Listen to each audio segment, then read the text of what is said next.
Have you been looking for a way to stay focused on your goals and grow your MSP? Accountability groups from RocketMSP can help. We offer weekly accountability sessions that meet online with a group of your peers. Your success begins with accountability. Go to www.rocketmsp.io to join your accountability group today.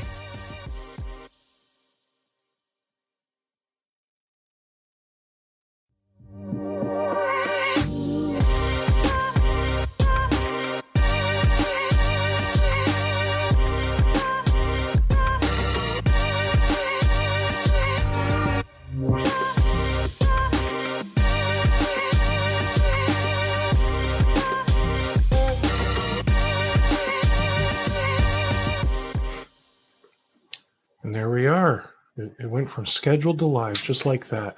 Welcome, everyone, to another episode of the Rocket MSP podcast. I'm Steve Taylor, your host.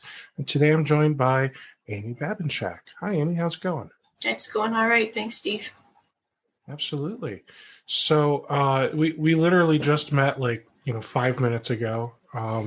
We've never really spoken other than maybe in passing on one of Carl Palachuk's Facebook posts. I think other than that, we've never met. So you've got all kinds of awards and accolades and all kinds of good stuff behind you. Do you want to tell everyone, for the people who don't know who you are, who are you? Well, my name's Amy Babinchak. I've run an MSP up in Michigan for 20 years now. I've been a Microsoft MVP for 15 years, and in various categories over the years that keep moving me around. So I'm a technical person. I also have a company called Third Tier, which helps out other IT firms. And I don't know, I'm a real community-oriented person, so that's probably how I end up getting introduced to a lot of people. I write and I speak and participate in a lot of community groups, and I just try to be very active in the community, in the career that I've chosen for myself. Very good. So, So you've been running an MSP for a while. You've been a Microsoft MVP for 15 years. I mean, what does it take to be an MVP? They'll just hand that out to anyone, right? No, there used to be 4,000 worldwide. I think there's a lot less than that now, maybe half of that. Maybe 22, really? Maybe 2,200 or something. Yeah, they really kind of cleared it out. It's a worldwide thing. Every year they decide to award some people. And they take a look at what you've done in the previous 12 months as far as being active in the community, being someone that people in the community look to, and that kind of thing. So it's an ongoing process. Every year I'm happy and I'm surprised, and I'm still glad to be here. I mean, at this point, it's kind of part of my identity. So it'll be sad when someday it goes away, but it will. I really like sharing with people. So I've never felt threatened by anybody. If someone needs help, I'm willing to help out. And that's great. Just that. So that kind of got the attention of Microsoft, and they continue to think that I'm one of the more influential people out there. So that's great. All right. So with that, one of the things that we kind of talked about when scheduling this was, you said you wanted to talk about making money as a Microsoft 365 administrator. Mm-hmm. So that sounds right. So we only get pennies for these licenses. Why on earth would we want to really focus on this? That sounds like a terrible business plan. Because we're consultants. I mean, so 20 years ago when I got into this business, I got into it by accident, as many people do. And in that I was working in an enterprise environment, and I ended up with a bunch of clients on the side and small businesses, because people would say to me, "Oh, my brother has a business. Do you think you could go and help him out?" And I'd be like, "Yeah, I can go over there on Saturday, or after work or whatever, and give him a hand." And I realized what horrible support that small businesses were getting, that they were either getting these, overbuilt enterprise networks, or they were getting giant home networks. They weren't actually getting anything that fit them, and that, they were just getting really bad support. And so I found that I really, really identified with those business owners, and I wanted to work with them. And eventually I realized that was what was driving my passion in IT, was being able to help these businesses be better. And, and that sort of drives my whole interest in IT, right? I always say IT has no other purpose than to make business great. And so I can't make business great by selling them a license, right? I can only make business great by selling them a license and then showing them how to make money with that, right? How are they going to use that to better their company? And so that's always been a focus of my MSP, that we don't just install the stuff. We're actually going to make sure that they're using it, getting all the value out of it, and that they can look at that expense and say, my IT expense makes me money. Because the other thing that I say is, if your IT investment isn't making your money, something's wrong. It should be making those companies money. And so as an MSP, though, too, it should be making me money, right? All that consulting work does make money, right? So Microsoft 365 has about 30 applications-ish that come with it in that suite.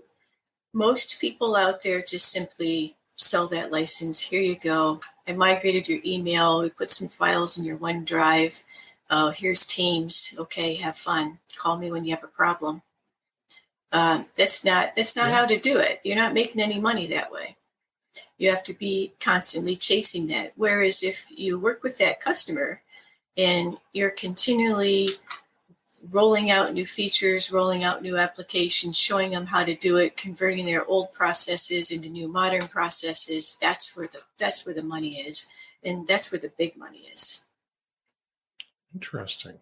So beyond, I know, like you said, Outlook, hosted Exchange, Word, Excel, PowerPoint, maybe Teams. Let's put a maybe next to Teams, right? And probably OneDrive. Mm-hmm. What would you say?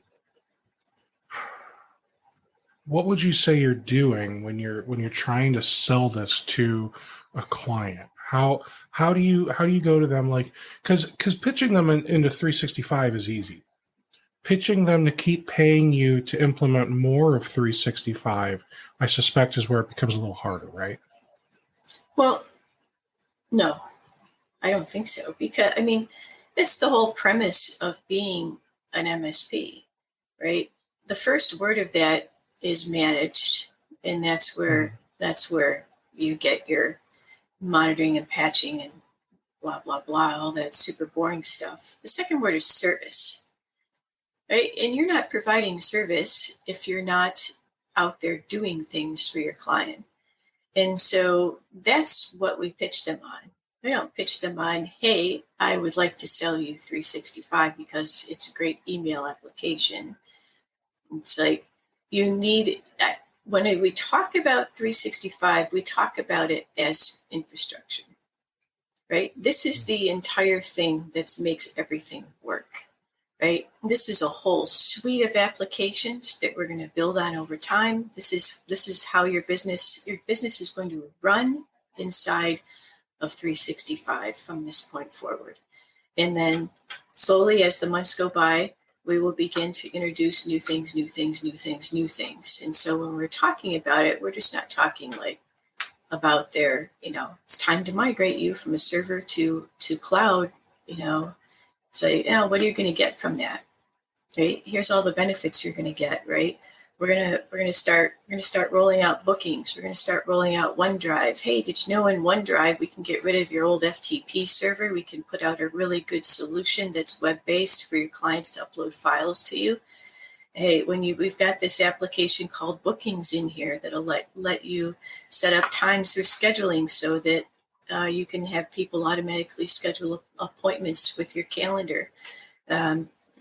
We've got Mile IQ. That's a great solution for expenses and mileage tracking that's built into that.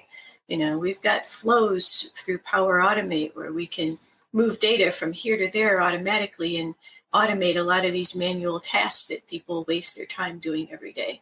So this thing is not about email. This is about how you're going to run your business and taking advantage of all the promise of the cloud. That's what 365 is going to bring to the company. So they know that we're not there just to patch their computers. In fact, we almost never talk to them about that. We talk to them about security and we talk to them about business process and making their company better. So that sounds really easy to do with an existing client. How might you change that pitch if it were a prospect, someone you have not done business with? I don't. I absolutely don't. So it's really interesting. I don't have any salespeople, right? All my techs are salespeople. So they're all responsible for sales. And when we go to meet a potential new client, we have no packages. We have no bronze, silver, gold thing. We have no pre-built solutions of what, hey, we're going to go in. Here's our sheet of what we do. Which package do you want? We don't do any of that. We talk to them about what their goals are, what they want to accomplish. We talk to them about ways that we can leverage the modern technology that's out there to make those things happen and solve some of their problems. We'll ask them some questions about things that are inefficient in their company. We'll offer a couple of solutions and we'll tell them, that's the kind of thing that we're going to do. We're here to work with you, Mr. Business Owner, Ms. Business Owner, to help make your company great. That's our purpose. Are we going to have, are we going to make sure your computers are patched and things are running and answer your help desk calls? Yeah, we're going to do all that. Everybody does that. But what's really important is that we're going to make your business better than it is today. All right. So if you have all of your techs are your salespeople, which is really cool, by the way. How many techs do you have? 8. 8 techs plus you then? No, 8 of us total in the company. Oh, okay. Yeah. And then you don't have anyone that's like office admin or any of that type of stuff? There's one office person does the books and that. Okay. So if your techs are all responsible for sales, how does that work? Because I suspect, like, do they have quotas or any of that type of stuff? No. Okay. No. So are any of your techs doing like going to Chamber of Commerce luncheons and networking groups and BNI, none of that type of stuff? No. No, our sales is really it's really relationship sales, right? I would say we get almost all of our sales come either through LinkedIn. We were used to hold twice annual in-person events. We would invite potential clients and current clients together, and we would hold an all-day educational event. That was a great generator of new clients. And then, the rest really come through relationships with vendors and LinkedIn. So how does that work with the LinkedIn? Are you doing are you paying for like the fancy LinkedIn premium where you're going on and looking for people, or are they all coming to you? I do have LinkedIn premium. That's not their super fancy license. They have the one called Sales Navigator that's pretty expensive. The premium gets me everything that I need, right? So I post regularly in there to try to convey the idea that we know what we're talking about, so that when somebody decides that they need an IT firm, they'll be like, oh yeah, I've seen Amy posting some stuff. I should, maybe that's who I should contact. And they do. Okay. And then when we're holding events, so now we've been holding virtual events. When we're holding in-person events, I would seek out local businesses and invite them. Say, hey, we're having an event. Get some free education. Find out how Microsoft 365 works, right? And so, and I would send them an agenda. Here's everything we're going to talk about, and here's everything you're going to learn. And so it's just really giving them a bunch of free education. And then they would realize at some point that they were in a room where a lot of the people in the room were already clients of ours, right? Because, and I had all my techs speak at this event also. So I also make them speak in front of people, which is very uncomfortable for them, but it's an awesome learning experience. And, so here's your prospects in a room, mingling with your current clients who already love you, right? And they're there learning free stuff that they've never heard these things from any other IT firm before. And then they're impressed, and we end up signing up bunches of clients that way. That's been our most successful sales effort ever. That's really cool. So if you're signing up clients through these lunch and learn type events or bagels, and I don't know what rhymes with bagels, but anyway, so you have these events, or I'll say you had these events. How has it changed? Now in this whole new world that we have, are you trying to do like Zoom events? Shipping out McDonald's to everyone? Like, how's this work? So we have not tried to replicate those events because I don't like attending myself. I don't like attending events that used to be in person that are now online.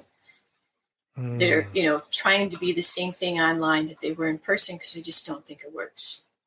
So what we did is we changed it up, and now we're having mini mastermind type groups. And so we'll propose a single question, and this is all business related stuff, because COVID has changed a lot in the way that people have to run their business.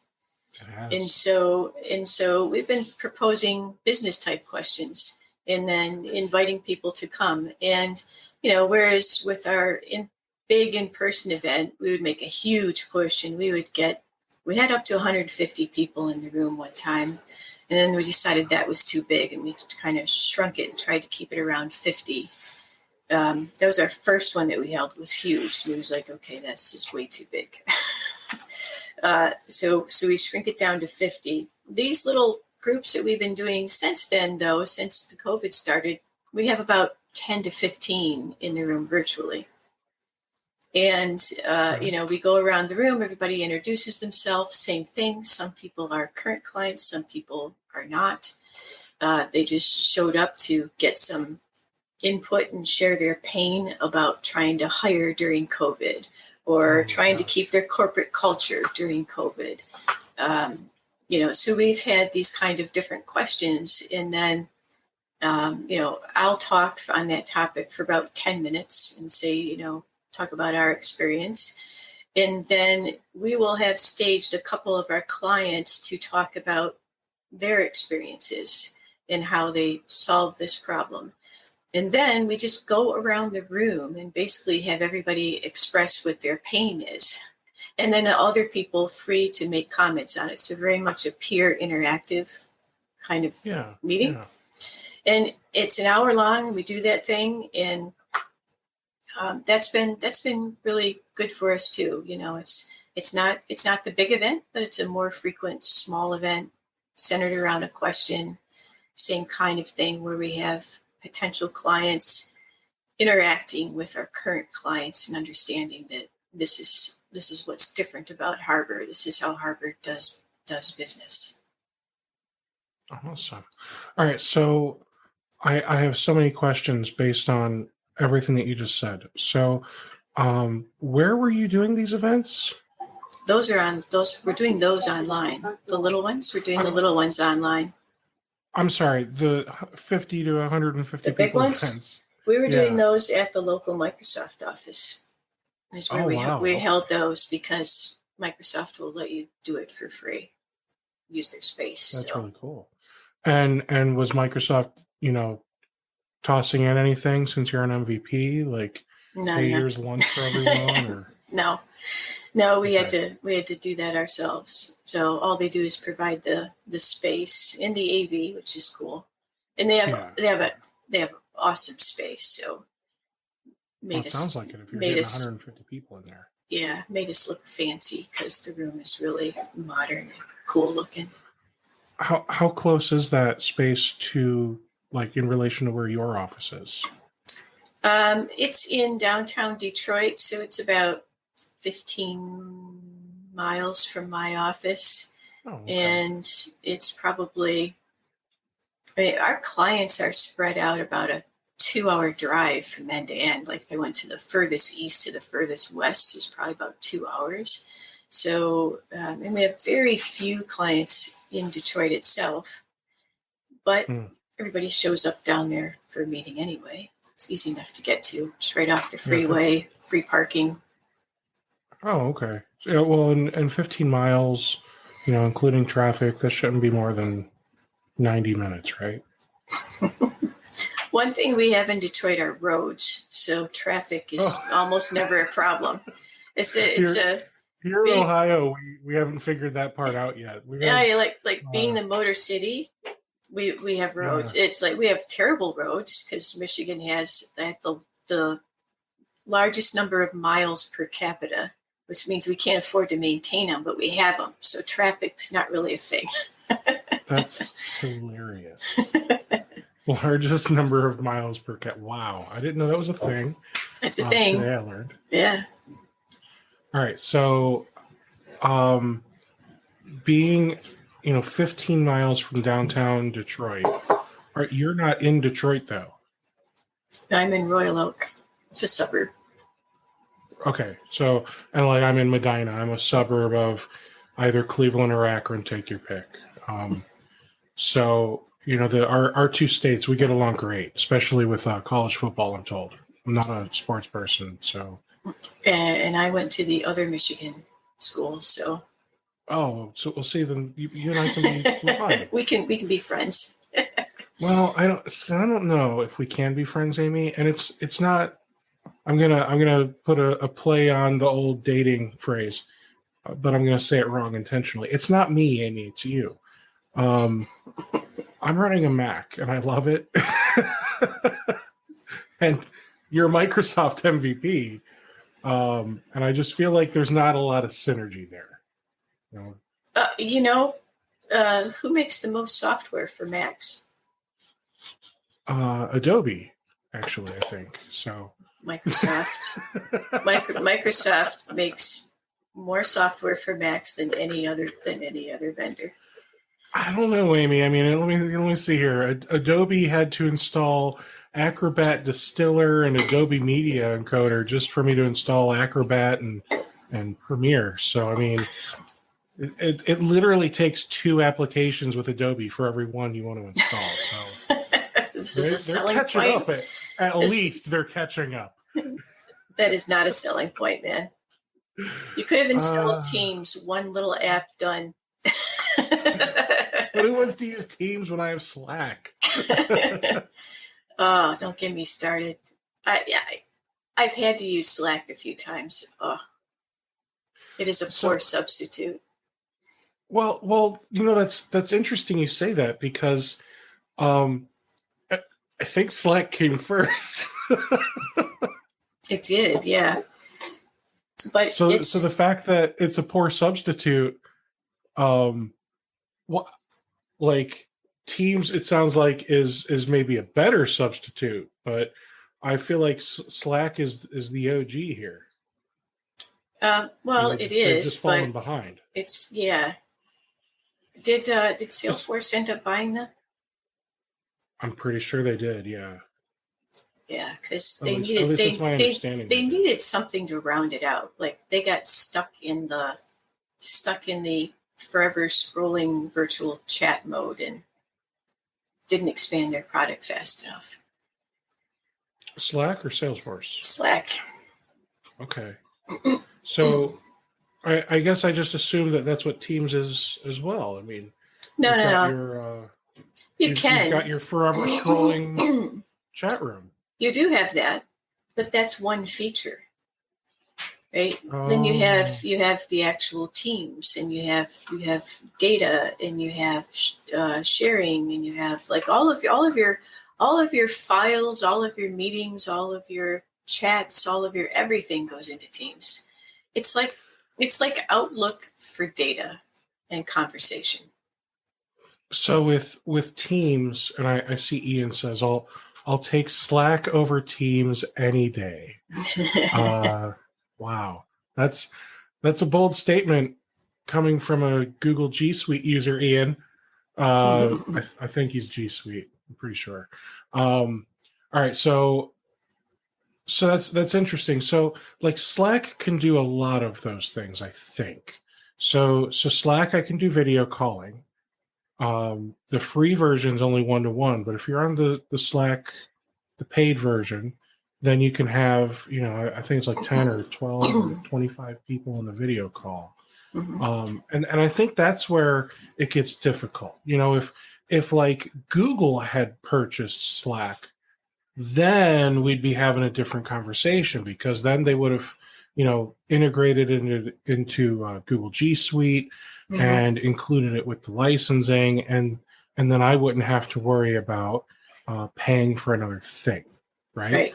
That would have been a more interesting buy, I think. I agree, and it's not like they don't have the money to do it. But with Teams, I mean, that is the one big selling point. If you're a Microsoft 365, just use Teams. It's there. It's included. There's no limitations because it's already included. I want to say the 365, whatever they're calling it now, the Business Basic, the standard $5-ish one, that one includes Teams, right? I think everything includes Teams. And they all include the same there's even a free version of Teams. Yeah, they do. It's all the features are in all of the versions. There's and so with Slack, it's like we've got a 10,000 chat history. We've got a limit on how many gigs of data it'll store, that type of stuff. Because Slack is free, I'm on the free version, which who knows how long that'll last if Salesforce purchase did really go through. So what type of limitations are there with Teams for a 365 tenant?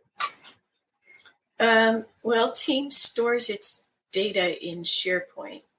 So however much SharePoint data storage space, that's where your limitation is. Now, not all the data is stored in SharePoint. The files are stored in SharePoint. The chats and the conversations that are going on, those are stored in Exchange, which on most plans is near unlimited or unlimited. So there's a lot of latitude there. Then you have different kinds of meetings. You have the instant one-on-one meetings. You have small group meetings, and then you have live events, which can have 50,000 people now, I think. So there's lots of options. The Skype phone system is now Teams phone system. So if you want to do a whole phone system scenario, you can roll that in there too. If you just want to talk within your own team, there's a little free phone system built in there for internal conversations, which includes voicemail and everything. I've got a colleague, Brian Weiss. A lot of people have probably heard of him. And he's out in California with iTech. He is if he's not talking about Datto, he's talking about Teams. So he loves it, and I get it. You know, I'm not saying it's a bad software. I tease people, but I really don't care what you guys use at the end of the day, as long as you are proficient enough to provide service to your customers with it, and not make the rest of us look like assholes because you're doing it wrong. So I mean, he's all in with Teams. He's doing Teams Phone. I mean, he's setting up SIP trunks and whatever else to get like actual phone service running through Teams, and he absolutely loves it. And I think that's pretty cool that they have all of that functionality within Teams. It sounds like, you know, from somebody who doesn't know how to like really speculate, it sounds like Microsoft is trying to figure out what is the next email. Oh, well, they've I mean, from day one, Microsoft's been saying that email's dead, and you know, Teams is the company who sends out so many emails. Yeah, and Teams is the new way to communicate. And you know, when Teams first showed up in the market, now it's around three years, I think, or coming up on 3, something like that. It hasn't been that long, and I said to my group here at Harbor, I said, we're going to start using Teams because it's going to replace email. And they went, no, it's not. That's not happening. You know, and I had to drag them over into using this new way of communicating. And guess what? We don't send any internal email, and most of our clients are now sending us things directly into Teams too now. So our email volume has dropped. Hold on just a moment. Because I'm not a Teams user, I don't understand that aspect. How are your clients sending you Teams stuff? When you're in Teams, anybody can communicate with you. So if they have Teams or Skype or a few other applications, they're automatically federated in. So they can just type in my email address and poof, it goes off into the Teams. So I remember when I played around with Teams, probably back when it was still in its infancy. Not that it's much more than a toddler right now, but right. So I remember back then, you know, we couldn't figure out how to do any of that stuff. It was the Federacy, you know, whatever. It wasn't working correctly yet. No, it does. It works. So yeah, initially Teams didn't have external access at all. Right. Now they do. So so all of our clients can communicate with us directly in Teams. And we actually have all of our alerting coming into Teams as well, because Teams can also receive an email, which is an interesting thing. So every channel in Teams has an email address. So when we're setting up a client, we need to, we're setting up something, that we want to monitor that's going to send us reports or send us alerts out. We have those sent directly into that client's channel in Teams. So that's how much we're really focusing our daily work inside of that application. Well, what else is pretty cool. You said that and it just gets me thinking. I suspect you are also able to use that client's channel for if you need to set something up for the client and it requires like a client email address, like maybe you're setting up the Acronis Cyber Protect, that new thing that they've got, and it requires an email address for the end user. Mm-hmm. Well, now you can use the Teams channel. Yep, absolutely. And we do. Okay. That's pretty cool. All right. Well, I feel like, Teams is probably more important than ever, with this whole pandemic thing. I'm sure, I'd like to think most people have already implemented it for their clients by now, mm-hmm. Pandemic and all. Mm-hmm. So what other stuff would you say is pretty high in your list when it comes to, hey, we're in a pandemic and everyone's remote, we should be using XYZ from 365? Well, pandemic-wise, Teams really is the big winner. One of the questions that we had in our little roundtable meetings is one was about corporate culture, and another was about kind of keeping the team together during COVID when you're all spread out, right? My company has always worked 100% remote. All my people work from their own home offices, so this was nothing new from us. And maybe we're all sort of introverts, and we had to be reminded that there was a pandemic on, right? Because it was, it's the way that we worked anyway. But it was new for almost all of our clients, and but even in my company, so we used to have a meeting every Tuesday, and we would meet opposite. One week it was mornings, and we would meet in person here at my office that Tuesday morning, and we would do client reviews, right? We go around the room and say what was going on with each of the clients. And then on the opposite Tuesday, we would meet in the evening, and we would meet for dinner, and we would do training together as a group. And when the pandemic came, I said, y'all not coming to my house anymore. And so we started to do it virtually, and not having that personal interaction got to be a thing. But what happened spontaneously with my staff is we have a permanent chat in team called All Text. The All Text chat started to have a good morning. Like everybody would sign on in the morning and just started saying good morning to each other and posting up stupid little memes and jokes and stuff like that. And that did not happen pre-pandemic. It's like that was there. That's where they would say, if they're working on with multi-factor authentication now, it's spread out to different techs have the multi-factor authentication going to their phone. So if you need to log into that client, well, that tech's going to get the thing. So it was this place where they could say code, please, right? And the person would, punch in the code that popped up on their phone. But it's morphed into this whole water cooler thing, which we didn't have. We didn't have pre-pandemic. And I think it was just a little bit of a stress relief for people to have that little good morning thing. And then we also switched also during this pandemic, my tech manager had open heart surgery. And so that was a bit of a surprise, and that threw me back into the day-to-day operations with the techs for a little while. And so most of them had never worked with me in that capacity before. And so instead of having our Tuesday morning meetings that used to take, most of the morning, I said, let's meet every morning for like half an hour. So just kind of building off of that good morning thing that they were doing.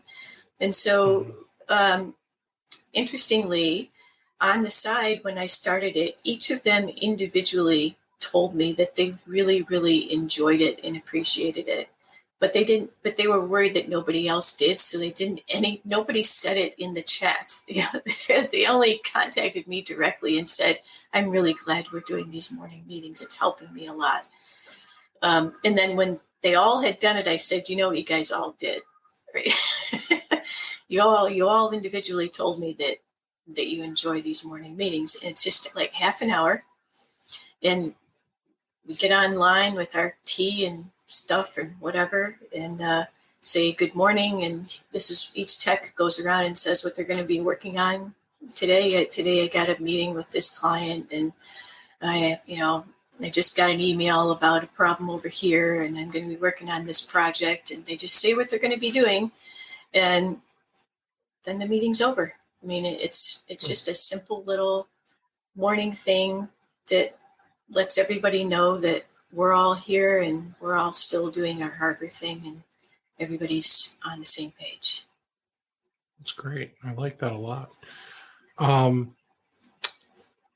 Not sure how I got off of that from the whole Teams thing, but it was about, it's about keeping people together, keeping the corporate culture together, using Teams for that. And that's where Teams really has shined during the pandemic.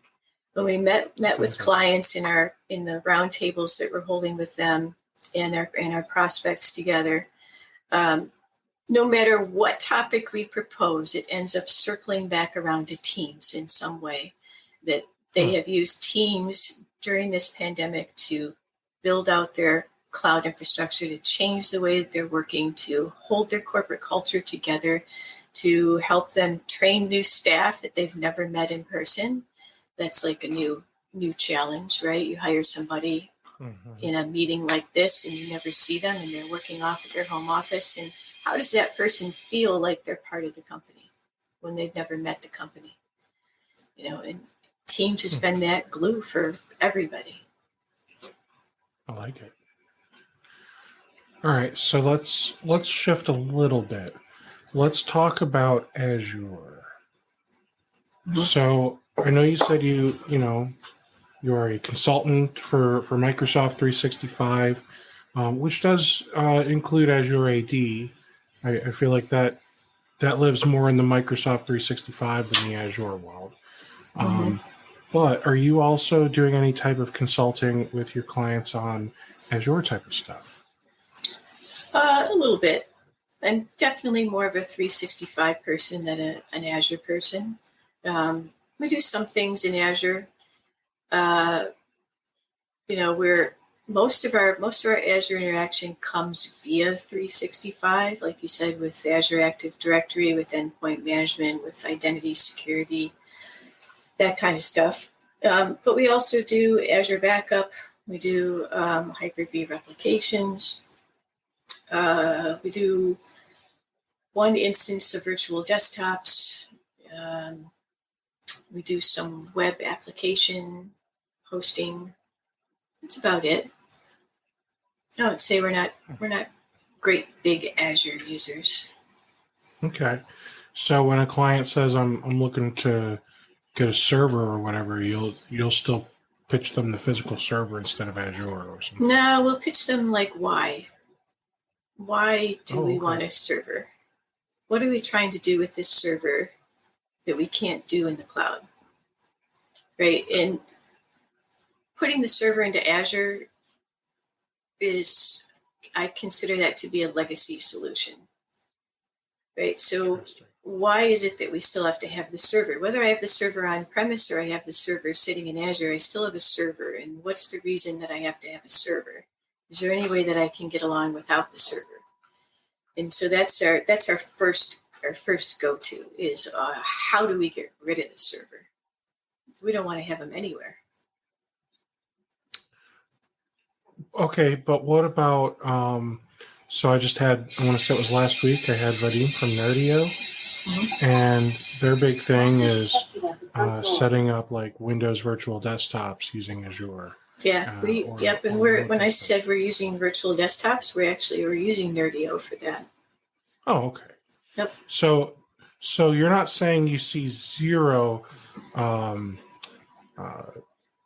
reason to use Azure. You're just saying that you have specific use cases where you'll use it and others where you'll just look at the client and go, huh? Okay. Yeah. Why? Yeah. Our first go-to is why do we have to have the server? If there's a good reason for having the server, most likely it goes on premise. If it doesn't, then it'll,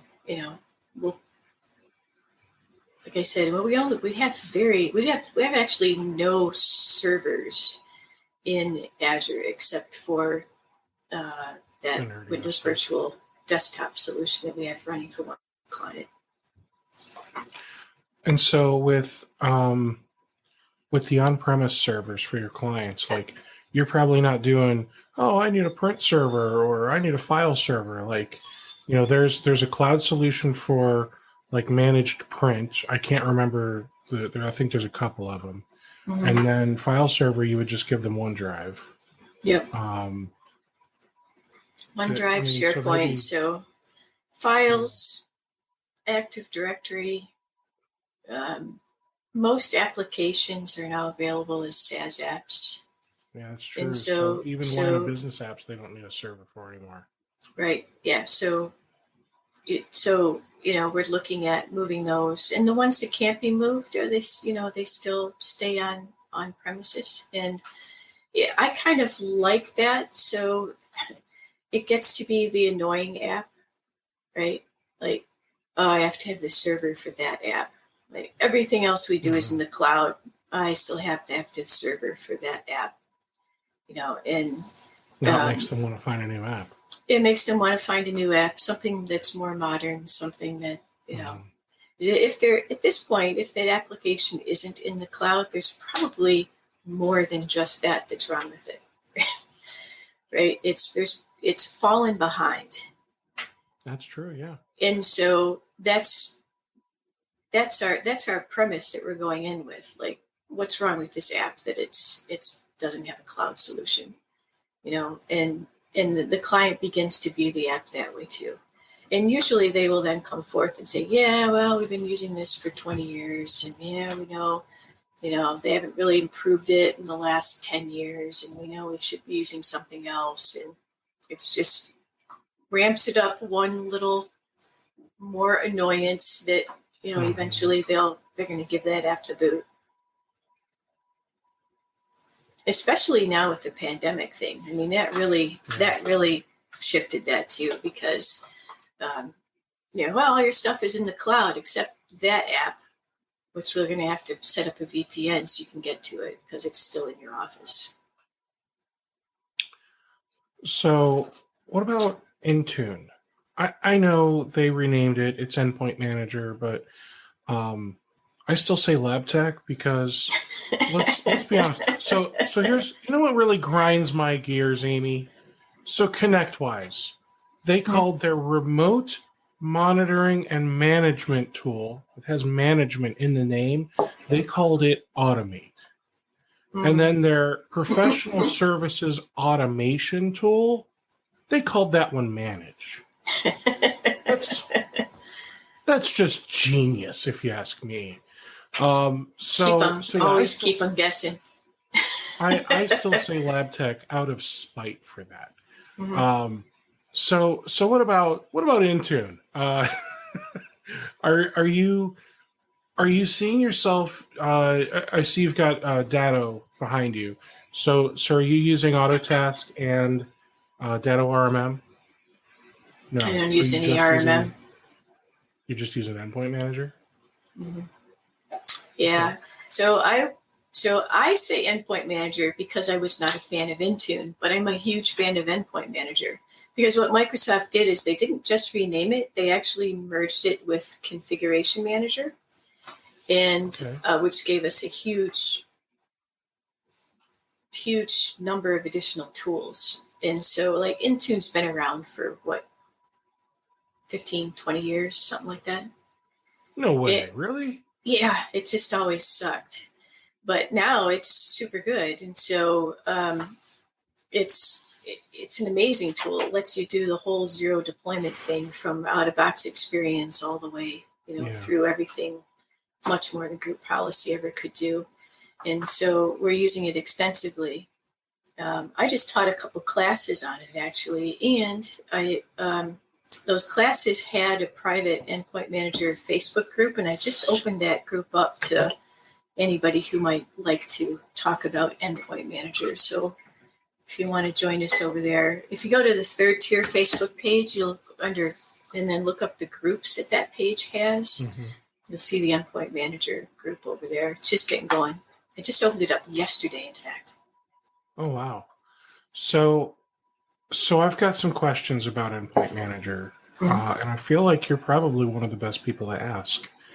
So does Endpoint Manager, well, you might not be the best person to ask because you never needed to begin with, it sounds like. Does Endpoint Manager make it so I don't need an RMM anymore? Yeah, I'm not the best person to ask for that because I've never been a fan of RMMs, so I have never used one. Back when they first came on the market, I looked at all of them and I didn't like any of them. So it's just not my style. So what did you do? Like, because you didn't really have any way to do central management and automation and remediation and all that stuff. Like, I don't care about that. Right? We're so much remediation, automation, alerting, monitoring. Yeah, like every application has it all built in, and so we just always enabled what was built into those applications, and then had it send its reports, its monitoring, its alerts out to us, and that's the same thing that we do today.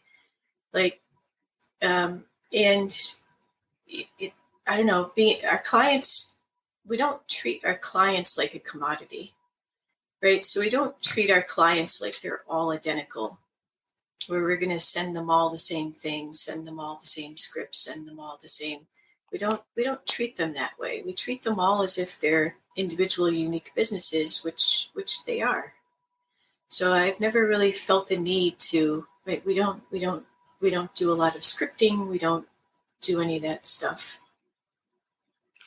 well, and okay, so I can appreciate not wanting to think of a client as a commodity, and everyone's a unique snowflake, and I get that, and they are, but at the same time, aren't you creating more work for yourself by not doing any type of automation and scripting? I don't think so. I mean, a lot happens by itself now, anyway, right? So, Like what? well, like patching and updating, right? We turn on Windows. Started this back in as soon as Windows 7 hit the market. So whatever year that was, 2007, something like that. We just turned it on, let it go. Like, I don't need to worry about patching. Just worry about patching. And, if anything ever goes haywire, we'll deal with it. It almost never does. So it's not something that we worry ourselves about. Same thing with antivirus. With Windows 10, we switched over to Defender exclusively, so we don't use any third party. Previously, we did use a third party, and it had its own management tool built in, and it would tell us if a machine didn't get updated. Hey, I lost contact with this machine. Hey, we're like, okay, we'll deal with the exception. But as a rule, we don't have to touch it. And so if we don't have to touch it, we don't touch it. And with Defender, are you using like the Defender ATP, the fancy Microsoft 365 version, or are you just using the free one that comes with the computer? We use the free one that comes with the computer. However, this is where Endpoint Manager comes in. We apply a lot of policies down via Endpoint Manager to enhance that. What about other like security stuff? Like, are you are you employing DNS filtering and UTM firewalls and that type of stuff? Like, Yep, we do have a UTM firewall. That UTM firewall does have a portal of itself, so we can see all the firewalls that we have. We can back up all the configurations from there. Actually, they back up themselves in there. And so again, we just have to look for exceptions. Right? So the automation is already built into the tool. We can push out updates. Well, the updates happen automatically through the tool as well for that. We can push out our standard set of configuration, and actually that is done by the vendor. So every firewall that goes out with our base configuration already in it, and then we just tweak it for the individual customer once it's there. So okay, and what other types of security stuff do you? And I'm asking you so much about security because I guess my mind is just blown. Oh, I'm huge on security, but all of our security comes through 365, and we don't sell the $5 license. We sell the $20 license, right? That has all the security tools in it. So we use multi-factor authentication. We sell our clients a password management tool. We teach them how to use those things. We have cloud. We have a licensing for cloud app security through Microsoft that lets us control all the cloud applications, what they have access to, how they share data, expiration of data, tracking when data is shared externally, all tons and tons of alerts that come through there.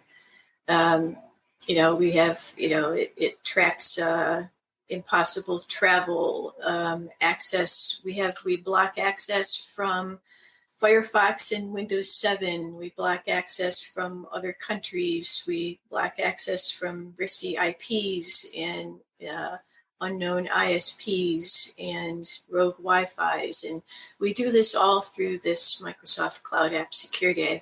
I just looked yesterday because I'm writing a big article on taming the alerts out of Cloud App Security. We have 93 different security rules that we use in there to manage it. And then that's on top of the conditional access rules in 365 and on top of the endpoint manager configurations that are going down to the workstations and on top of the Windows Defender. So it's all this big layer, but it's a completely cloud managed experience that we do through all the Microsoft tooling.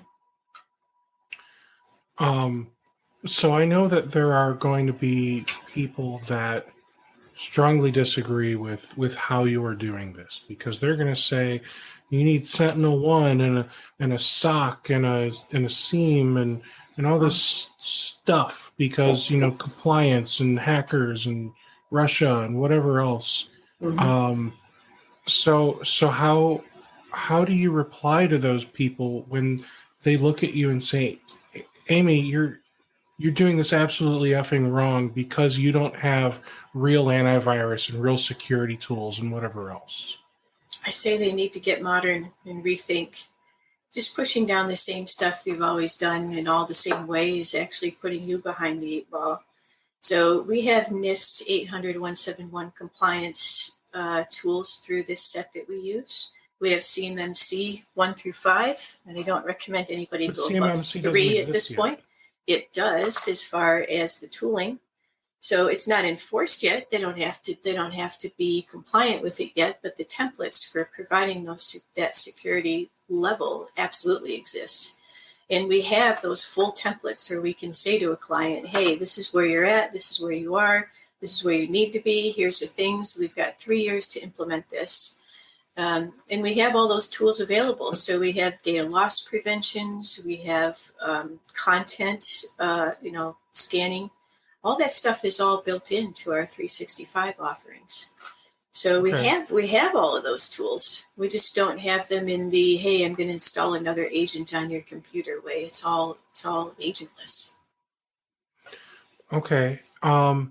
With CMMC, my understanding is because it's not complete, it is still a draft. So there could be changes. They could do a complete 180 on some of their stances that are in CMMC.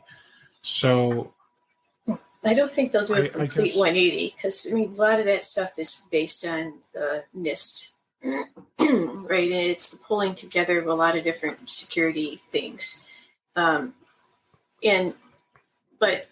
what we have in our Microsoft licensing is a template that shows everything that Microsoft has done on their compliance side, everything our client has done on their compliance side so far, and then where the gaps are and what we need to implement in between. And if that stuff gets changed, those templates will update. So they're not fixed in stone in any way, but they absolutely do exist today. Sure. We're getting a lot of calls for CMMC. So our clients are already getting getting pushed to be CMMC compliant, even though there's no one to actually do that auditing right now. Well, and I think that's the part that, because we can't do the auditing, nobody can be level 4 and 5 compliant yet. So I think almost nobody's going to need to be 4 and 5. I suspect that most of our clients won't need to go above 3. And actually, I can tell you that there's probably very few small businesses in our market, small business, that are actually even level 1 compliant, because level 1 compliance requires data loss prevention. And data loss prevention is something that small businesses just haven't invested in. And our clients have it, but they haven't wanted to implement it because it means classifying all of your files and, really dependent on the end users to learn a lot of new skills. And that's going to be a big focus for us in this coming year, is data classification trainings. Yeah, and that sounds kind of important. There's been a lot going on with security lately, so that's why I'm grilling you with security, because when I hear, yeah, we just use Defender and we let Windows manage the updates, it sounds very laissez-faire when we don't dig in and start asking you clarifying questions. I mean, you understand NIST and you understand the CMMC draft that exists right now. So, and that's where it's the shifting of focus, right? So, so the traditional MSP focuses in on managing and monitoring, right? It's like you said, like, how are we going to make money from the cloud? Because I'm just selling them a 365 license and I migrated them, and now why do they want to pay me to monitor? Because I'm doing patching and management of their computers, and it's a ever decreasing value proposition. The value proposition is in all this other stuff that we've been talking about.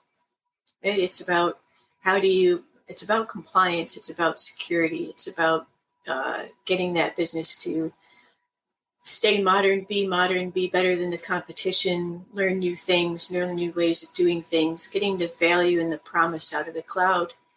That's where the money's at today. And the reason that I'm laissez-faire about that other stuff is because it all just happens. But it's like, truly, nobody needs to sit there and monitor updates today. It's just, let it ride. Just manage the exception. Okay. Now, for some compliance stuff, my understanding is, and I'm going to be 100% transparent. I have 0 clients that need to be, regulated, compliant. I don't do any doctor's offices or none of that stuff. Okay, so I'm not fully up on this, and that's when I rely on people like you to come in and help educate not just me, but all the other people that aren't doing this other stuff but want to. So with that said, my understanding is that some of these regulations require us to keep logs and all this stuff, retention of all this, so that way we can prove, like, yeah, okay, so we've got all of this stuff, but I can also look through these logs and prove that we really haven't had any security incidents. So how does that work? That's just part of the licensing. So as you move up from the basic 365 licensing on up the scale, you get longer log retention. So some of it, I think the very basic levels have only like 7-day log retention. But as you move up, the log retention stuff it's there. It's built into the system, because they know that's what their customers have to have. So it's just one of the many features. Okay. I'm trying to think of the other things that an RMM is doing for us that, all the people that you have to have an RMM tool, because if you don't have an RMM tool, you're not an MSP, right? Mm-hmm. So remotely accessing a machine. Obviously, there are tools out there where you don't have to have an RMM to be able to remotely control a computer. Mm-hmm. So what are you using? We use TeamViewer. And okay. We don't install it on the computer, so we don't do any unattended remote access. I've always been opposed to unattended remote access because I feel that it's a security issue. And as we've seen, it has become a security issue recently. No. Yeah. So it took a long time, but I was eventually proven right. So whenever a client calls you and says, I need help, you send them to a URL and they punch in a code. Yeah. Yep.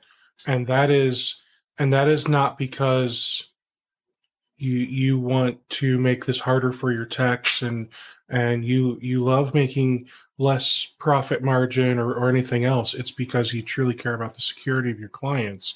So you're going to make things a little harder for you to make things easier for them. Is that what I'm hearing? Well, to make it more secure for them. I mean, you're always walking that line between functionality and security, right? And so there's never going to be a case where somebody gets into one of our clients through a remote access tool. It's never going to happen because we don't have that as an option. So, so you don't do any automated scripting. You don't have any unattended access. You don't use any third-party security because you use all the stuff built into Endpoint Manager. It's more than Endpoint Manager, but yeah. What was that? Did you just say I'm not an MSP? You're not an MSP. So here's the thing. I have this. A few years ago, I wrote an article that made a lot of people upset. And, I said, are you an MSP or are you just billing recurring revenue? Mm-hmm. Right.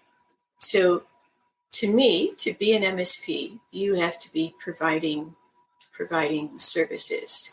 If all you did was take your break-fix model and start billing it reoccurringly, then that's all you did. You didn't turn yourself into an actual managed service provider, which to me means becoming that firm's IT department, managing all the services that they have out there, doing everything that they might need from an IT perspective. Even if you don't do it yourself, that you would engage those other vendors and be that point of contact for them.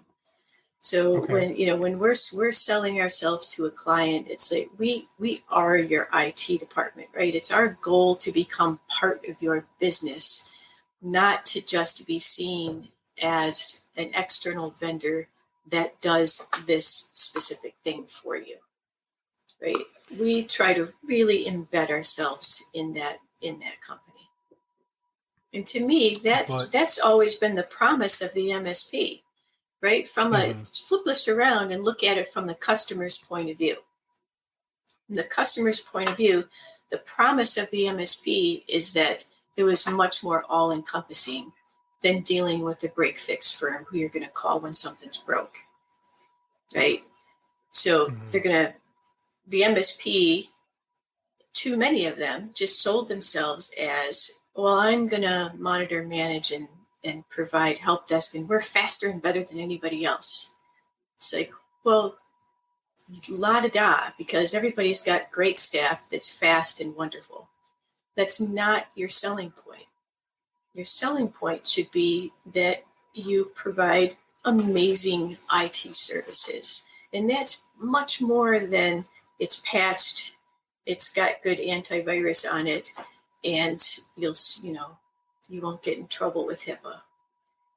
It has to be bigger. It has to be bigger. Every IT attaches to every single aspect of that client's business. They cannot function without something of IT. Are they going to go back to paper and pencil? Sometimes I want to go back to paper and pencil. Sometimes my clients want to go back to paper and pencil too, but nobody can survive that way today. Second grade. All right, so I like what I'm hearing. While a lot of people are going to say that Amy lady is crazy, you actually seem to know what you're talking about when it comes to the current compliance and security trends and that type of stuff. And while you are not doing things in the conventional way that most MSPs are doing it today, it sounds like what you're really trying to do is be at the forefront, the bleeding edge, if you will, of using all of the tools that are available to the customer without adding a whole bunch of other crap to the computers and costs to your own services. Yeah. Does that sound right to you? Yeah, it does. It's a fair assessment. I've had people tell me like, "Oh, well, you're not an MSP, you're a consulting firm." Yeah, I'm like, well, I don't really see the difference, right? When we sell ourselves to a client, Clients don't know what an MSP is anyway. No, they do actually. I was surprised. So, for a number of years, we didn't take on any new clients really, and we grew a little bit by internal referrals and stuff, but we didn't actually go out and make a big sales push. And then we decided when I was going to pull away from the day to day, and I appointed one of my guys to be the tech manager, and so that's his job now. I said, well, this company needs to be bigger, and so we set up to grow the company, did a lot of active sales and created those events and things, and we doubled the business from 600,000 to 1.2 million in about 18 months. It took to do that through those marketing programs, and that's all entirely recurring revenues. And so when we did that, I realized that what had happened is companies did know the term MSP, and it was very sad because it would go in, meet a company for the first time, and most of the time they'll sign our contract on the first meeting.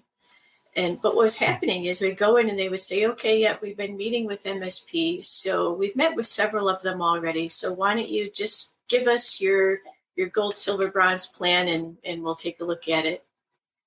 And I'm like, well, I can't do that because we don't have one. And then we start the whole other conversation that we want to talk about. And then they realize, that we're different. And so when I'm billing my clients, I don't quote them a per user price or a per device price. We quote them a per company price, and it's not a fixed thing. So it's really a retainer. So we're saying like, here's the amount of money that you're going to need to spend every month on licensing. Here's the amount of money you're going to need to spend every month on our services in a normal month. If we're running some kind of projects, introducing new things, whatever, then we're going to bill by the hour for that stuff, and that'll be tacked on to whatever the retainer is. So that's how we bill it. And to me, that's still an MSP. It's just a slightly different style than the standard. Here's our suite. Sure. So that's really interesting, and it makes me want to learn more about how you come up with your pricing and that type of stuff. With your pricing, if a company grows or shrinks, they hire a new guy, they let someone go, like is their price changing since it's a per customer price? No, the only thing that's changing is their licensing cost, right? So we've got software that goes along with it, but no. Okay. And obviously, if they make like a big acquisition or whatever, and now suddenly the company size doubles, now you have to have you sit down at the table, it sounds like. Yeah, well, so the retainer contains a certain number of hours per month. They don't roll over, right? But we'd say, okay, this retainer, we're going to expect to put in about this number of hours, and this is what am I thinking of it on my end, right? This isn't the client's end. I think to myself, okay, this is a 15 user firm. We're probably going to spend, I don't know, depending on, initially we're probably going to spend maybe 15, 20 hours or so kind of getting everything, snuffed up and all that. And then ongoing, if nothing much is happening there, if everything's all copacetic and no changes are going on really, just ordinary help desk and that kind of thing, it's not going to be that many hours for that size of firm, right? Pretty small amount of our time. So I'm thinking of that retainer as how much time is my tech staff going to need to support this company in an average month?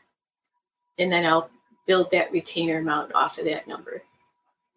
And I'll say to the client, like, here's what we think it's going to cost. And, for this amount of money, which is your licensing and the retainer thing, we're going to be here all the time for you up to, X number of hours a month. If we go beyond that, I'm going to start billing you by the hour for that. And if we go beyond those number of hours, I'm billing you a pretty high hourly rate for those things that are outside the retainer, right? If this goes on for a couple of months, we should renegotiate that retainer, because I need to be able to plan my staff allocation, and the stuff that's built into the retainer is going to be slightly cheaper for you. And then they go, oh, okay, that makes sense. Okay, that makes sense. So what is your typical hourly rate on a retainer? And then what is the hourly rate outside of a retainer? So I'm building my retainer off of the rate of 120, and the things that are outside of a retainer are 175. Why not just bump that up a little to 180 so it's easy math? Every minute's $3. I mean, because we don't bill by the minute. Well, yeah. All right. So here's another concern I have, Amy. Microsoft. I'm not sure if you knew this, but they're making all this cool tech, and eventually they're just going to get rid of us. So why are you all in on Microsoft with your clients? They're not going to need us soon. That's been the rumor for all the 20 years that I've been in business. And, it surfaces up now and again. And, anytime there's change, clients need us. It's not that Microsoft needs us, it's that the customer needs us. And as long as Microsoft keeps building new software and the tech world keeps building new software and making changes and updating things and coming up with new ways of doing things, then the clients will always need us. They don't need us to sell them a piece of software. They need us to understand how to use that software to make it great for their business. That's where our value comes in, and that's where our focus has to be. So when selling hardware to your clients, first, do you sell hardware to your clients, or do you just say, here, go to wherever and buy it? No, we sell it. I don't want to deal with Best Buy junk on the computer. It's not what you thought it was internally. Blah, blah, blah. We want real business hardware. Good. Good for you. So are you selling them like a Surface, or are you doing like Dell, HP, Lenovo type stuff?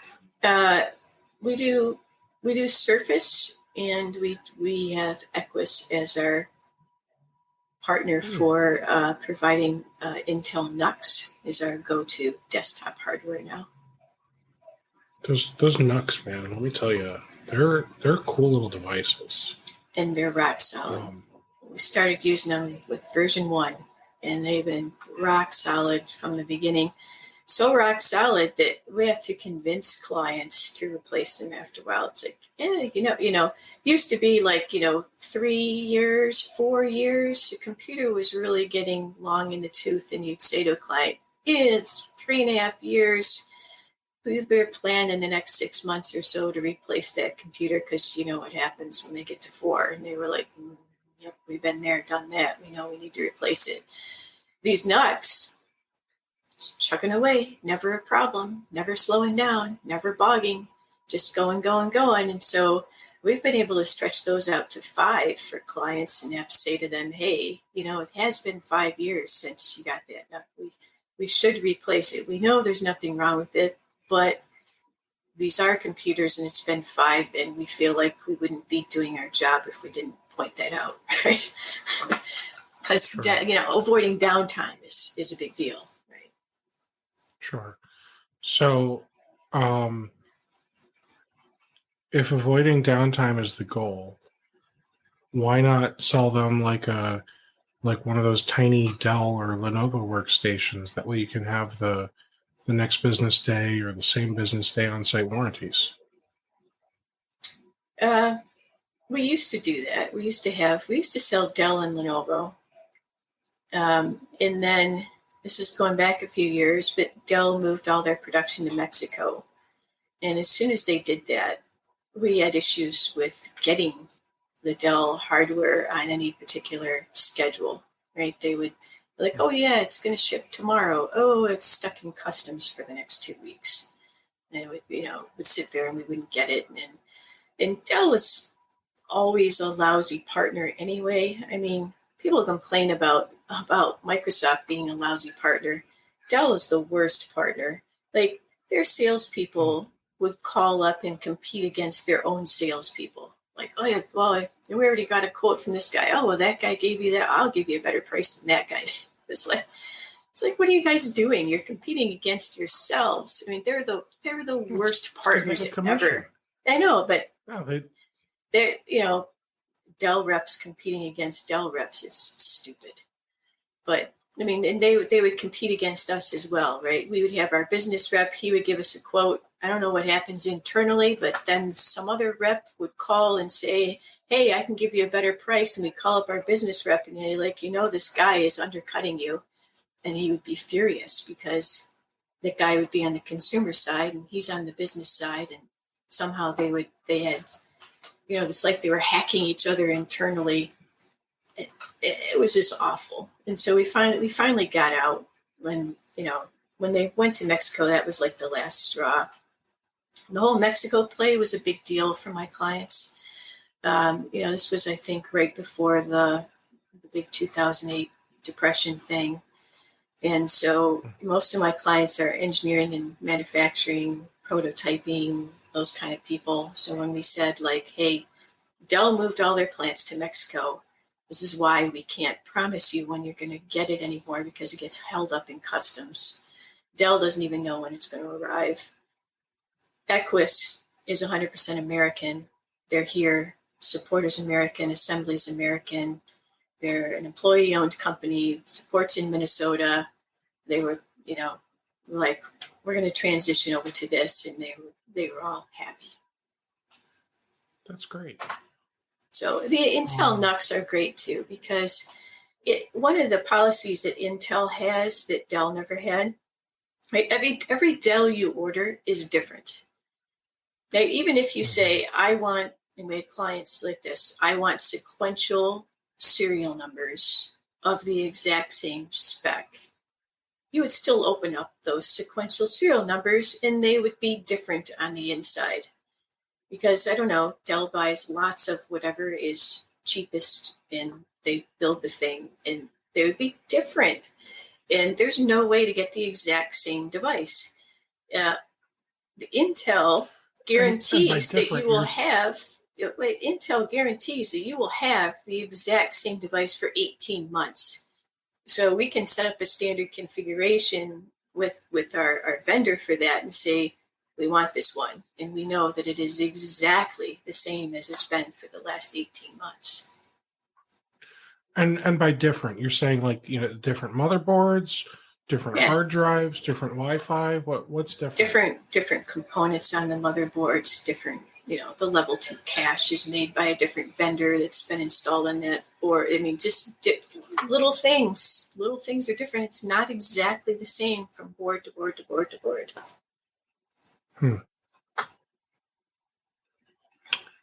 All right.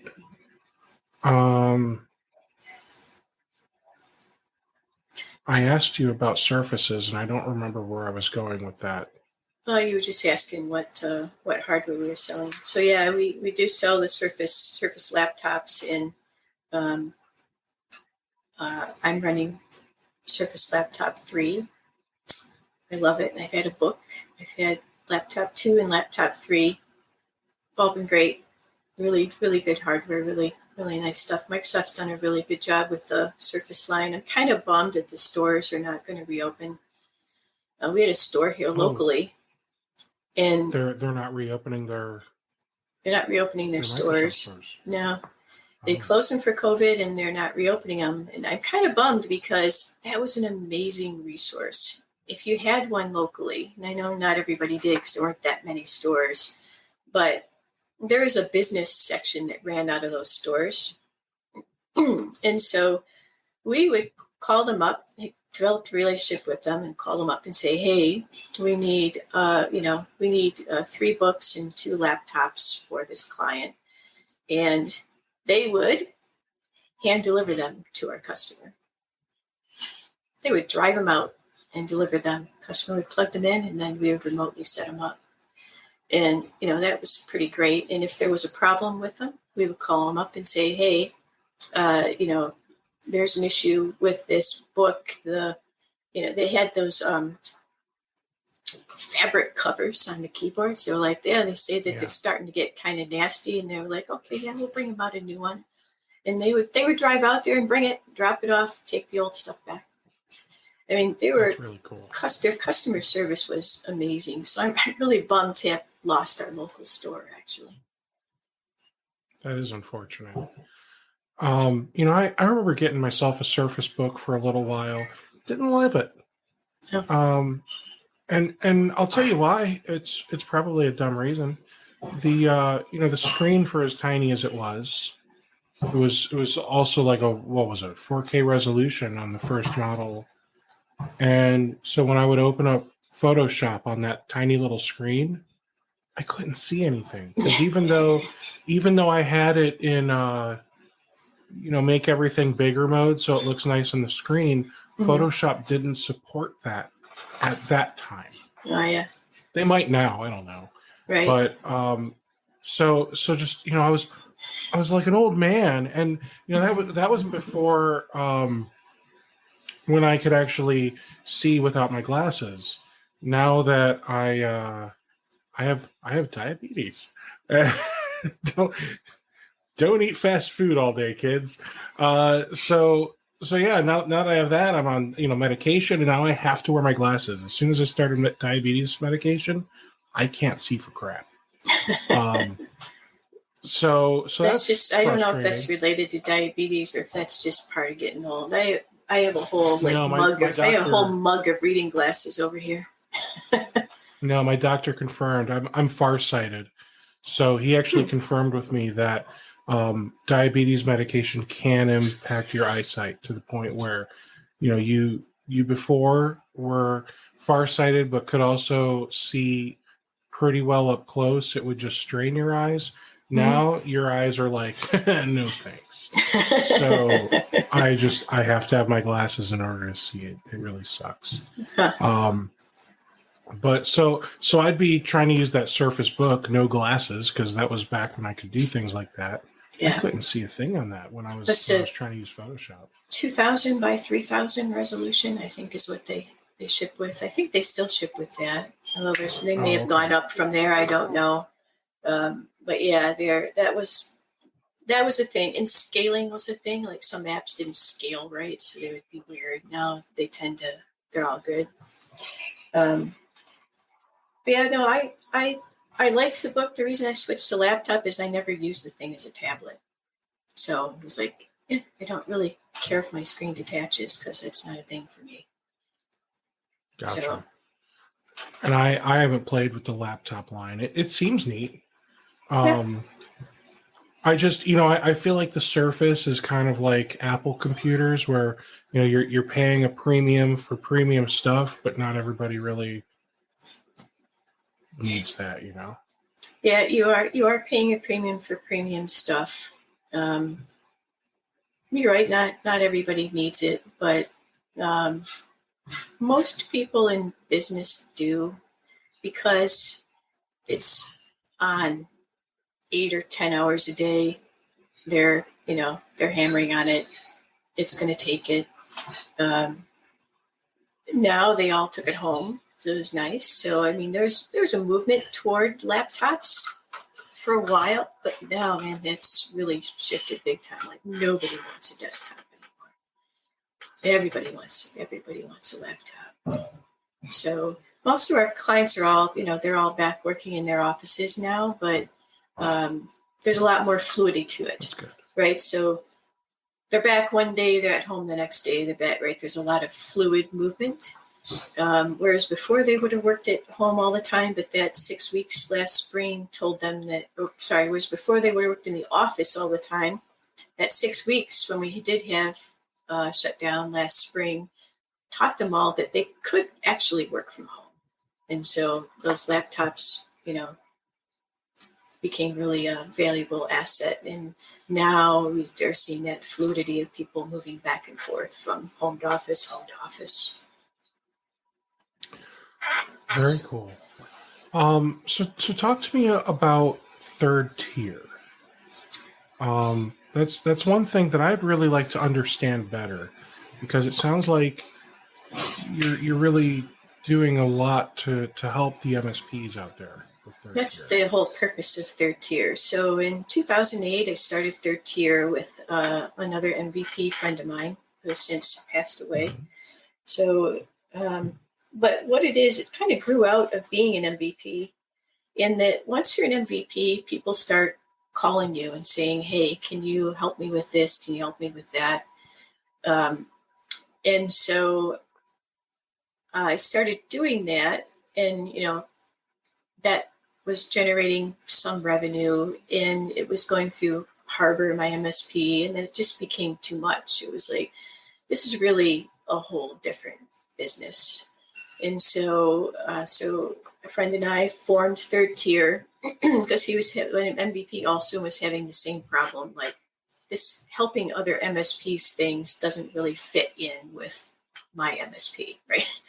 So make it its own separate business is what we did. And its sole purpose is to help other IT professionals.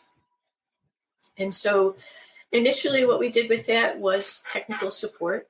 So if you're an MSP and you're stuck on, it's exclusively Microsoft technology, but so if you're stuck on something that's gone wrong, Windows Server, Hyper-V, SharePoint, 365 now, whatever, you need help with migrations, you need help with SharePoint, you need help with SQL, you need help with Hyper-V, you need help with performance issues in the Hyper-V environments, clustering, all that kind of stuff, Exchange. I have a group of people that are either current or former MVPs that that's all they do. These are geeks that love to geek. And so they tend to be specialists in their particular area.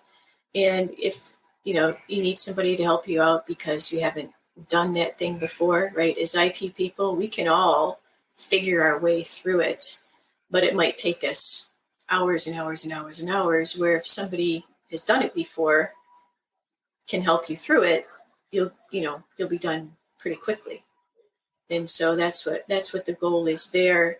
And then Recently, what I started doing is really producing materials to help people out with 365. So last year, I ran a webinar series called 365 Admin Don't Miss This Setting.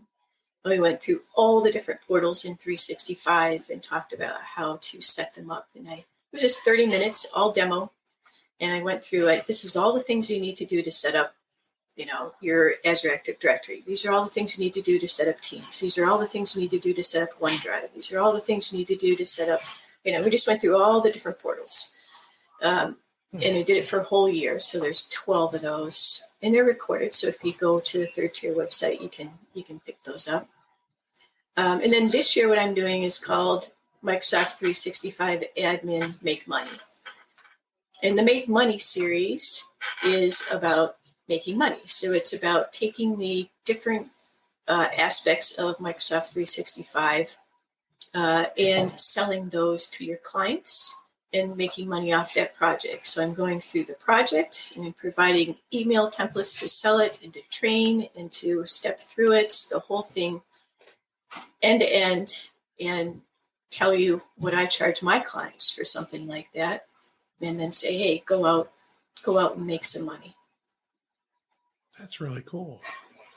And so how much does third tier charge for this type of stuff? So if you want to join me for the whole year, it's $200 a month. If you want to pick and choose, they're $250 a piece. And if you got in January, I had a special offer going, so a bunch of people piled into that. But you'll get the whole 12 months. So in the end, you're going to make, I don't know, tens, hundreds, thousands of dollars off of rolling out all these projects for your clients, and you'll make money from the cloud.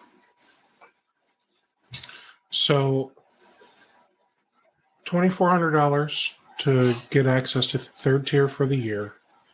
And as long as we actually go through and pay attention to your courses and email templates and everything, and then do the work, we will make substantially more than that from our existing clients. And, if we do it right, we could even get more from prospects too. Well, yeah, for sure. So in January, we started with something really simple. We did bookings, right? Bookings is an app that's in the 365 suite, and it generates a web page where you can have offerings of all different sorts, whatever you want to do, embed those into your own website, and let clients schedule time. Your prospects can schedule time with you. Clients can schedule a meeting with you, whatever you want to put out there. You can also link it into your signatures, and you can link in all those different offerings you have for meeting types into those signatures. So I showed you all how to set that up. And, one of the guys in the class was like, he's been selling his clients Calendarly. And he's like, my clients are going to be, he's selling it to them, the paid version. He said, and because he didn't know it was already built into 365. He said, and this has way more features than Calendarly does. He said, so I'm going to be able to go to them and say, hey, here's an application that he's going to go and say, hey, look what Microsoft just added, right? So he doesn't look dumb. And, I'm going to be able to save you a lot of money. Let's go ahead and implement this thing. So you're going to save money. I'm going to charge you to get this thing set up and configured, get it all going. But you're going to save money every month from the licensing. He's like, my clients are going to be so happy, and I'm going to make a bunch of money. So there you go. So here's my confusion with Microsoft 365 and things like bookings. Mm-hmm.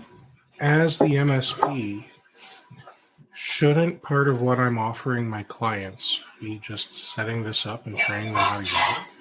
Yeah, should be. Nobody does. So then why are you selling it to them? Well, you're selling them the project. right? They already own the application. It's like, hey, here's something that you guys already own. We should start using it. And, Right, let me show you how. It's the same thing you do. Like, hey, here's 365. It has email. You're not going to say, you're not going to end the conversation there. You're going to charge them to migrate their own email into it and set up Outlook for them, right? Gotcha. I guess my definition of a project is a little different. When it comes to something like bookings, I mean, I guess I'm thinking I'm going to spend a couple hours setting up the bookings for them and showing them how to send out their bookings link, and I'm done. Why would I charge them for that? They're already paying me hundreds or thousands of dollars a month to be their IT department. So it's not like the IT department's doing this in after hours overtime. It's just depends on how you're charging your clients, right? If you're charging them all you can eat for all the work that you can do, then yeah, you should be rolling out this stuff constantly for them. That's not how most everybody works. Most everyone is charging their clients for a minimum set of services, and when you want to go beyond that, you make more money, right? You need to structure your service contracts so that you have a way to make money, right? All these projects are ways to make money, and are you going to make tons of money off of rolling out bookings? No, but you're going to make some. You're going to get your clients in the mood for doing new things. Teams is where you're going to make a lot of money. Teams is like the gift that keeps on giving, because there's so many features that you can keep doing projects constantly. But you have to build up the culture of change within your clients, right? So a way to ease them into that is to say, well, let's get bookings going. And then they'll be like, well, that went really well. That was easy. That went really well. Then the next time you come to them and say, well, let's start doing external chats in Teams, they'll go, well, okay, well, the last thing you suggested went really well. So, okay, let's do that. We can see where that would be valuable. So you have to train your clients to be okay with change. And once you build up that culture of change, you're more and more willing to accept projects. I always like to start off with little ones and then build out off of those. So one of the last things I want to grill you on to ask you about is there's another group that you have on Facebook. It's called MSP Regulation and Legislation. So talk to me about the purpose of this group, because I think it's safe to say we all know it's coming. So what is the purpose of this group on Facebook? So I have three groups on Facebook, right? There's another one called Ransomware and Security. That one's probably obvious what it talks about. The Legislation and Regulation group, my opinion is like yours. It's coming. However, I think that we should have a voice in that. And we're at a serious disadvantage in that we have no trade organization that represents all of us. Like, you and I don't pay a fee to join an organization and have that organization represent us. Almost all other professional industries do. In fact, I'd be hard-pressed to think of one that doesn't, right? Accountants have their AICPA, lawyers have their boards, mechanics have their licensing, contractors have their licensing, hairdressers have their licensing programs. These things. I can think of one. Yeah. The guy that fixes the milkshake machine at McDonald's, he can't be regulated. He never even goes to fix it. It's always broken. Yeah. It's always broken. Well, you could say the same thing about computers, unfortunately. They're always broken. But so I think we should have a voice, right? If you don't have a voice, these regulations will be done to you instead of done with you, right? If it's done with you, there can be some advantages to it that can happen as well, right? The reason why it's occurring, we'll step back, way back here for a second. The reason why it's occurring is because of ransomware. Businesses and governments are sick to death of ransomware, and they think that their IT firms are protecting them. And then they're finding out that they're not, right? They bought the cheapest thing possible, and then they just assumed that they were going to be protected. It's not the case. And, all of us know there's no 100% security, right? So no matter what we do, somebody's going to be vulnerable in some way. We can unplug, I suppose. That's it. But, and so they're looking around, and this started in Louisiana, and they looked around and said, who are these MSPs? I want to talk to their trade organization. I want to find out who these people are. And they looked around and said, oh, there's nobody. They're completely unregulated. Anyone can hang their shingle out and say, I'm an MSP. There's entirely no way for the consumer to determine of whether this is a legitimate firm or a fly-by-night trunk slammer, man in the van person. It's a complete buyer beware situation. And so they said, okay, well, what Louisiana decided to do was to make anyone selling IT services into a government agency, local or state, didn't matter. You'll have to register with the state and say, this is who we are, and you're required to report any security incidents that occur under your watch. So this does two things. It lets them know who's working in the industry, at least as far as government goes.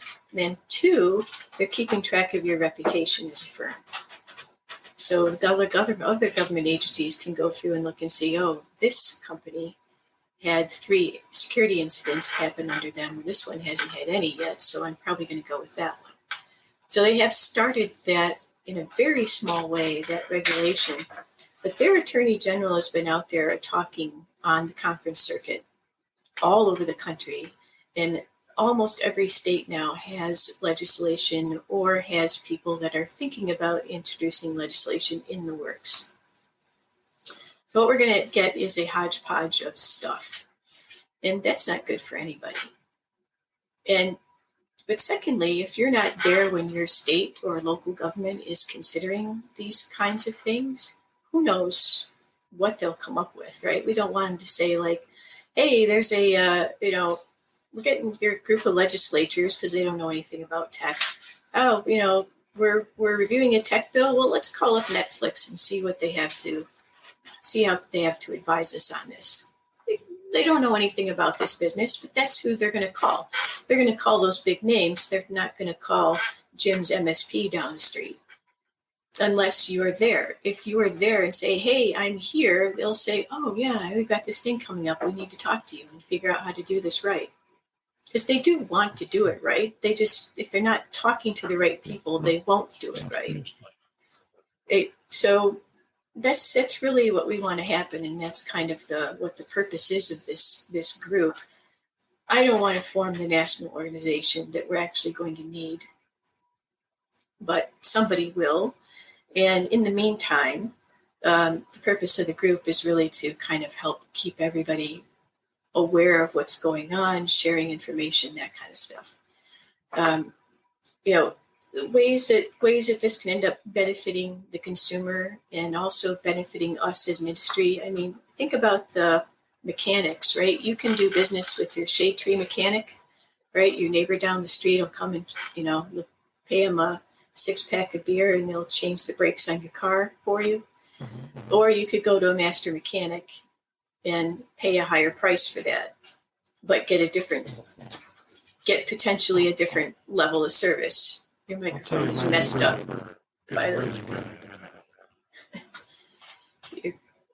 know if it's me or you, but your microphone is like all staticked out right now.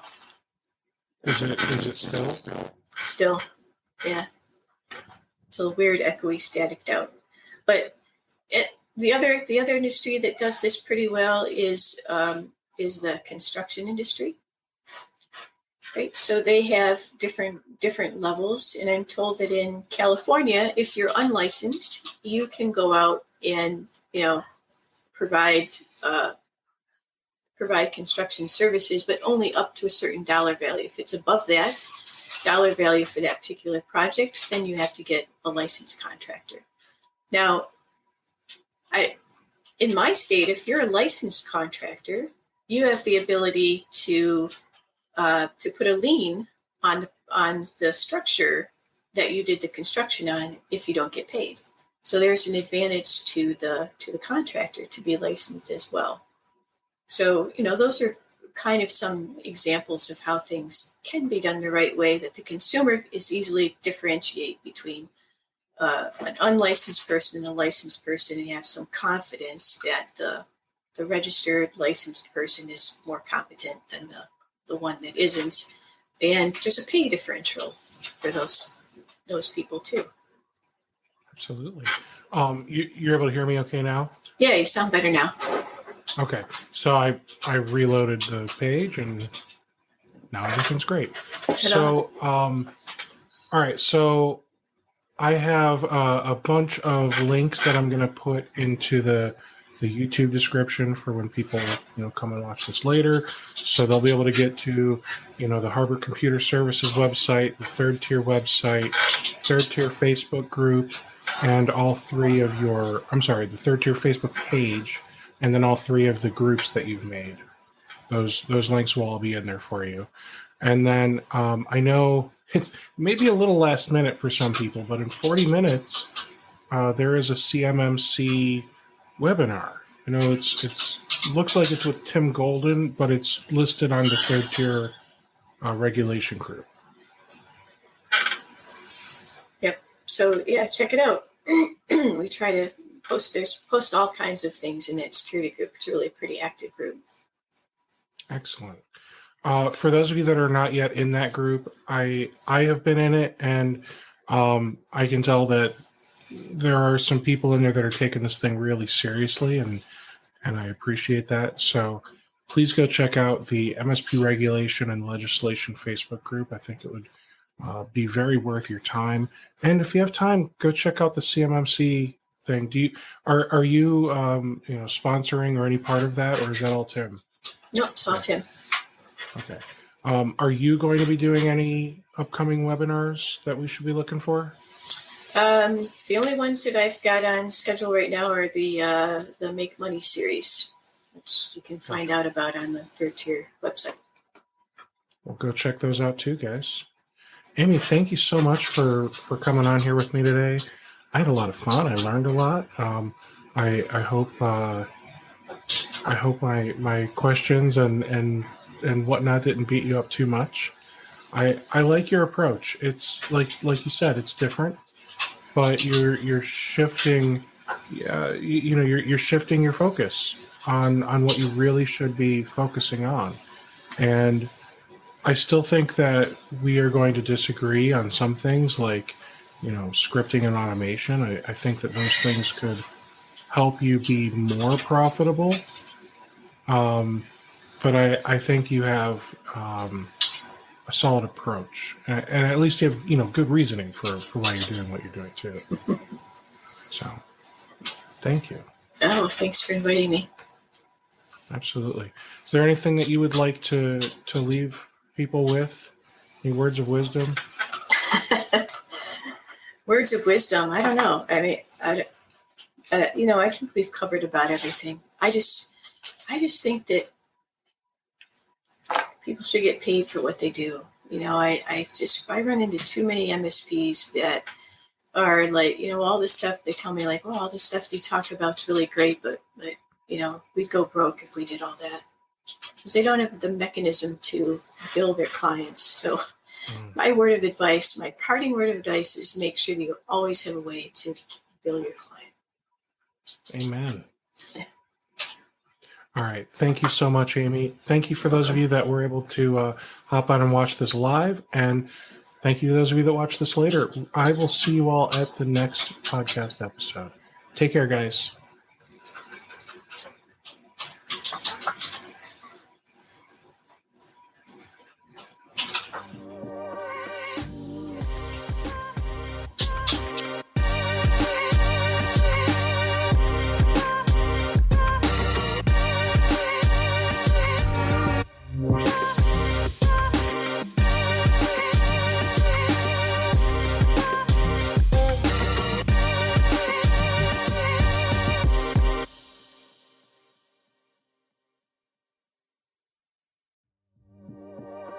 Have you been looking for a way to stay focused on your goals and grow your MSP? Accountability groups from RocketMSP can help. We offer weekly accountability sessions that meet online with a group of your peers. Your success begins with accountability. Go to www.rocketmsp.io to join your accountability group today.